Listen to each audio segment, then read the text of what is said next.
Salve Maria! Se você ainda não me conhece, eu me chamo Gustavo e no vídeo de hoje nós vamos dar continuidade ao nosso curso, à nossa série sobre os 4 temperamentos à luz da fé. No vídeo de hoje nós vamos falar sobre a caridade fraterna. Mas antes, eu já te convido a deixar o seu like aqui embaixo, a se inscrever no canal caso ainda não seja inscrito e compartilhar esse vídeo com outras pessoas, ok? Esse vídeo é o penúltimo vídeo do nosso curso. Nele nós vamos falar sobre a caridade fraterna, mas eu queria que você que já fez toda essa jornada conosco até agora, participando das outras aulas, você deixasse as dúvidas que você tem, né, com algum assunto que ficou nas outras aulas, algo que não ficou muito claro, que você deixasse aqui nos comentários as suas dúvidas, porque a última aula do curso vai ser justamente uma aula tira dúvidas. Bom, a caridade fraterna, ou simplesmente caridade, ela é uma virtude sobrenatural. Então, nós não podemos relacionar ela com solidariedade, com empatia e nenhum desses outros sentimentos ou até mesmo virtudes menores que nós podemos cultivar na nossa vida. A caridade, assim, resumidamente, seria o quê? Uma morte de si mesmo, uma renúncia de si mesmo, para que haja espaço para que eu possa amar primeiramente a Deus e amando a Deus eu possa amar o meu próximo. E vale ressaltar que essa caridade fraterna, por ser uma virtude teologal, eu jamais consigo com as minhas próprias forças. Ela é unicamente graça de Deus. Então, se eu desejo amar a Deus e desejo amar o meu próximo, eu preciso pedir a Deus essa graça, a graça da caridade. E como que a virtude da caridade pode ajudar cada um dos temperamentos? Bom, primeiro o colérico talvez seja o mais evidente, né? O colérico, quando deixa ser tocado pela virtude da caridade, quando ele recebe a graça da virtude da caridade, ele começa a olhar os outros não mais como uma causa de irritação, não mais como apenas um número ou de maneira insensível, mas ele olha o outro de maneira única. Da mesma forma que ele é único para Deus, ele começa a olhar cada pessoa nas suas particularidades e não começa a ver apenas os defeitos do outro, mas vê ali as virtudes, vê ali as qualidades. Então, eu não vejo mais um indivíduo, mas eu vejo uma pessoa, eu vejo um filho de Deus, eu vejo um irmão. Uma coisa que o colérico precisa estar bem atento é a respeito da prática da caridade. Às vezes o colérico pode ser até uma pessoa aparentemente caridosa, mas essa caridade nada mais é do que algo para massagear o seu ego. Isso é uma tendência muito grande para o colérico, então ele precisa discernir muito bem o que realmente é um impulso de amor e o que na verdade é um impulso de vaidade. O sanguíneo talvez seja aquele que mais tenha facilidade entre os 4 temperamentos de praticar a caridade fraterna. Por quê? Ele é facilmente comovido, né, pelos sentidos, por aquilo que ele vê, por aquilo que ele ouve. Então ele tem uma facilidade muito grande de sair de si mesmo para ir ao encontro do outro, para compartilhar da dor do outro. E quem ama compartilha suas alegrias, compartilha suas dores, compartilha também as suas cruzes. E isso o sanguíneo consegue fazer com muita facilidade.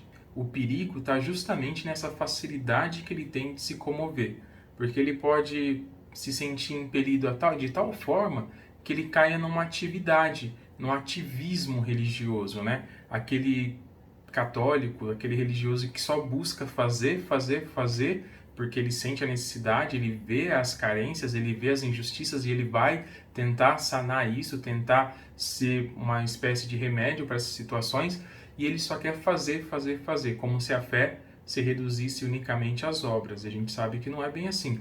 Então, o risco do sanguíneo é justamente esse, de cair num ativismo religioso, de enfiar a cara nas atividades e não olhar para o espiritual, não olhar para aquilo que ele deve contemplar. Não basta simplesmente fazer. O principal motivo é por que eu estou fazendo, por quem eu estou fazendo. Por isso que quando o sanguíneo consegue conciliar essa sua facilidade de se comover com a dor do outro, mas também com uma contemplação, aliar essa dor do próximo com a paixão do Senhor, ele consegue alinhar essas duas coisas e contemplar Jesus na figura daquele que sofre e não simplesmente tentar agir como uma militância, como uma espécie de ONG ou algo do tipo, mas sim, cuidar daquele que sofre porque ele é um filho de Deus, porque ele é seu irmão, aí sim ele consegue realizar grandes obras a partir da caridade. Um último adendo a respeito do sanguíneo é sobre a questão da vaidade, né? Sobre a questão da sensualidade. Ele gosta de ser visto, ele gosta de ser observado. Então ele tem que tomar muito cuidado para não fazer obras de caridade, para não praticar obras de caridade com o intuito de ser reconhecido, de ser aplaudido. Essa é uma grande tentação do sanguíneo. Já o melancólico, com certeza, é aquele que mais tem dificuldade de sair de si mesmo. Ele tem uma tendência natural de se retrair, de voltar-se para si, de viver uma contemplação interna. Por isso que para o melancólico pensar que ele deve transbordar esse amor e esse amor deve atingir o próximo é uma tarefa um tanto complicada para ele.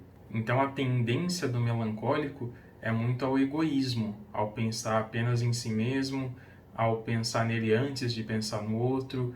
Ah, mas se eu fizer tal coisa, pode ser que isso me falte depois lá na frente. Se eu abrir mão disso, será que eu não vou precisar depois? O melancólico vive muito esse pensamento de olhar simplesmente para o seu umbigo, né, como nós dizemos. Por isso que nós vamos ver grandes santos melancólicos que viveram uma vida de clausura, mas não simplesmente porque eles quiseram se esconder do mundo e se encerrar em si mesmos, mas porque eles entenderam que não há amor maior do que aquele que dá a vida pelo seu irmão.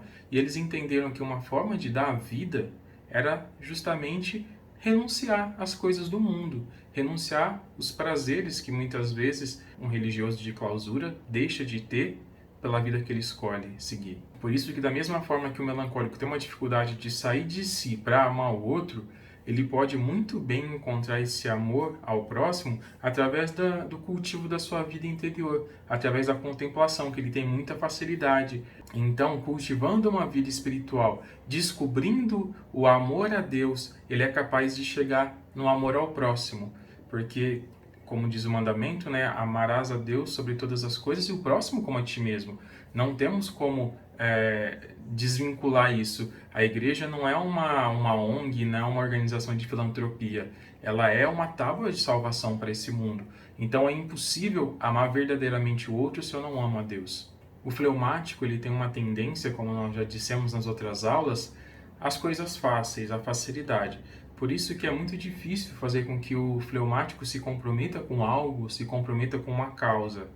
Então, a forma mais fácil de você excitar, de você motivar, fazê-lo entender a necessidade de amar a Deus e amar o próximo, é mostrar para ele as misérias que existem na vida do outro.